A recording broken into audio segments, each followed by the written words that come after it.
Hello, welcome to Otis Place. It's good to have you here. On this channel, I make content on natural hair and lifestyle. If that's something you're interested in, keep watching.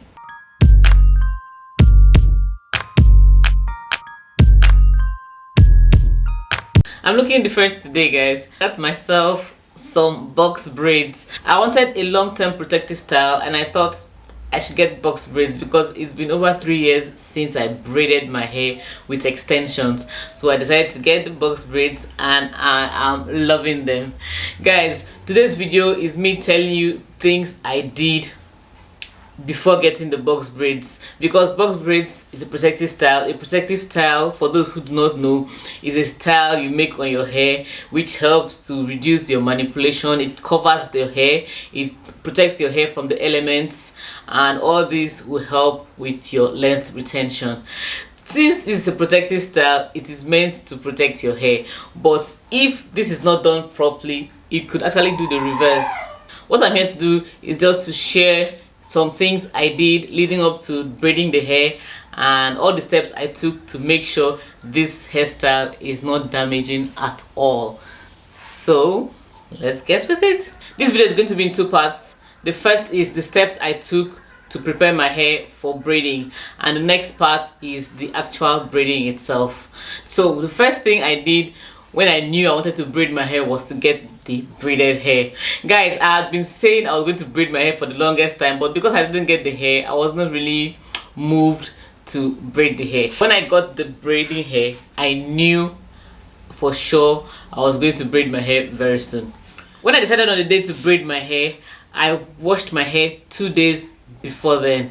I did this because my scalp is quite tender. If I wash and braid on the same day, that would just be too much for my scalp to handle. Now to the washing process. I did a hot oil treatment before washing my hair.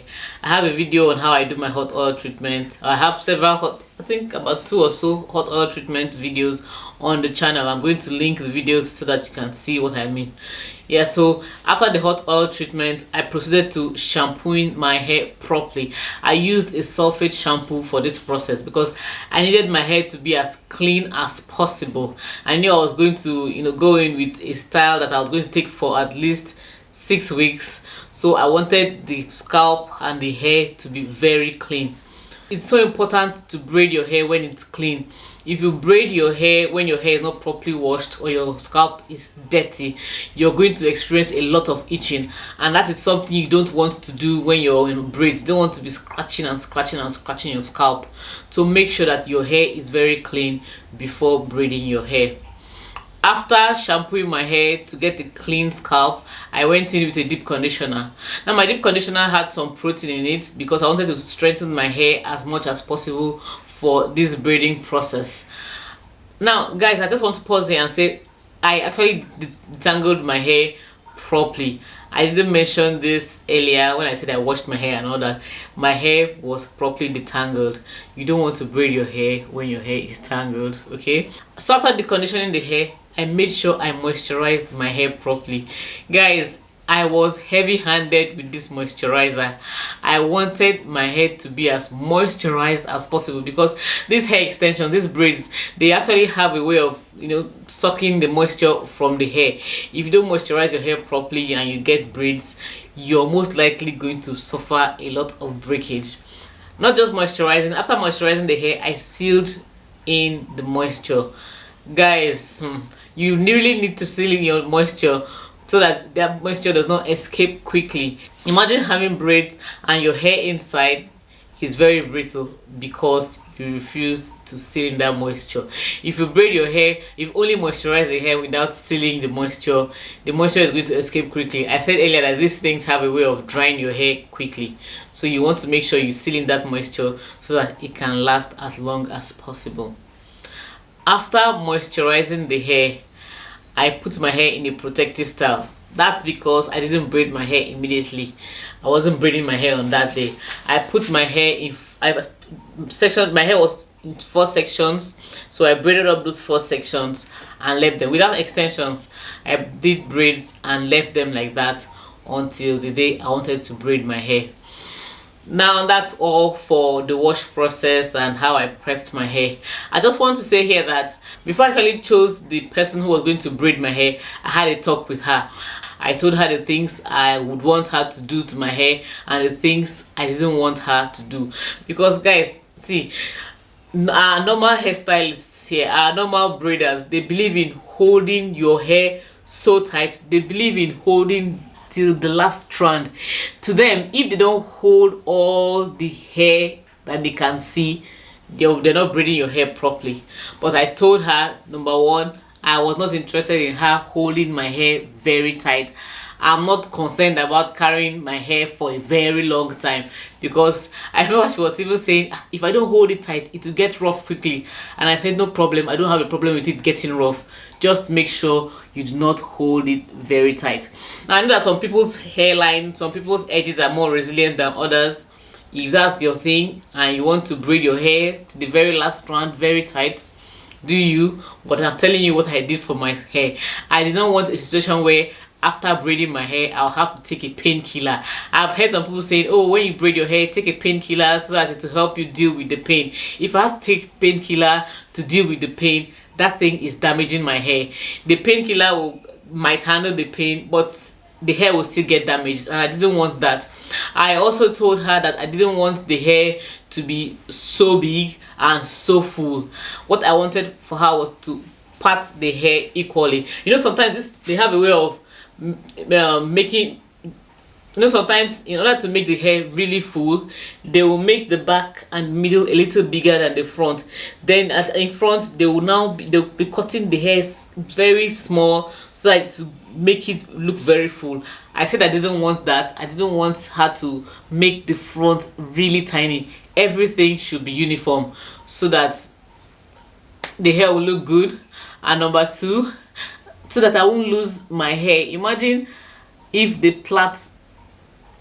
hair she partitioned was really small and she has to make this size equal to the size at the back, the braiding hair will be so much and the hair she partitioned will be too small. That weight can cause unnecessary shedding and breakage. I didn't want that too. I told her that. Now I know some people might say, ah, that's too much, too many instructions. Well, I really had to do this so that I don't end up regretting, so that my protective style does not end up being a destructive style for me. And I just have to commend her because she was willing to learn. She was willing to listen to her customer. Kudos to her.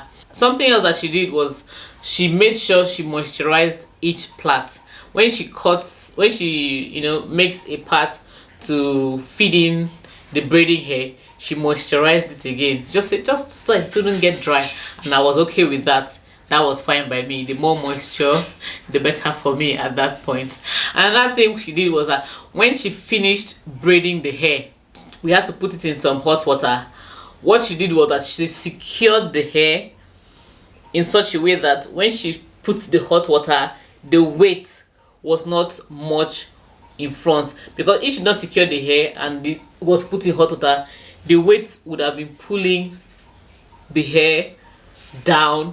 She secured the hair very well, and we left it that way until the hair got dry and was light again. When you actually put water in your braids, you see that they are a little heavier. That is not a good sign for your edges. You just want to make sure you secure it in one place so that the hair won't pull and shed unnecessarily.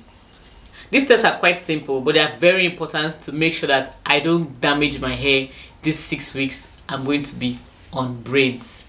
The braids, can you tell? It's green color. I love this color. It almost looks like black.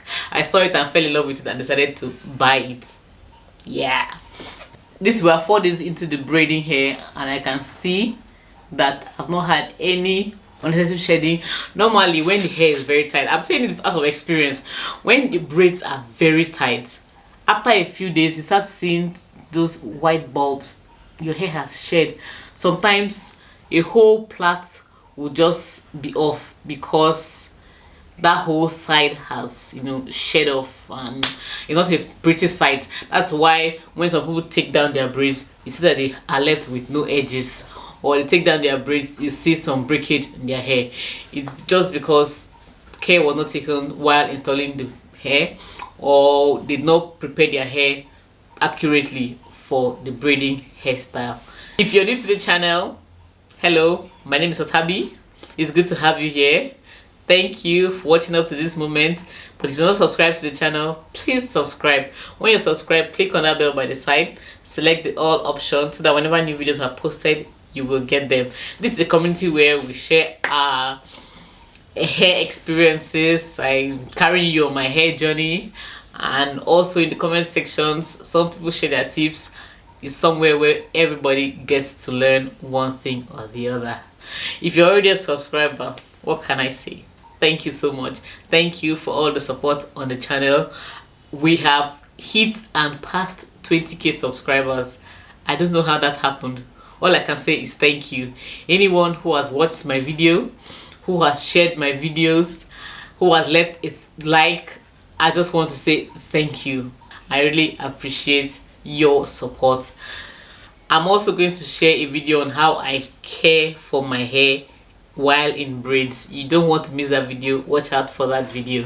Don't forget to give this video a thumbs up if it helped you, and share it to your friends and family. Guys, box braids are lovely. Box braids are not your enemy if you know how to prepare yourself for the hairstyle, and also how to install it properly. Now I know that some people know how to, oh my goodness, some people know how to braid their hair on by themselves, and that's a very good way. When you're the one braiding your hair, you can tell when it's too tight and adjust accordingly.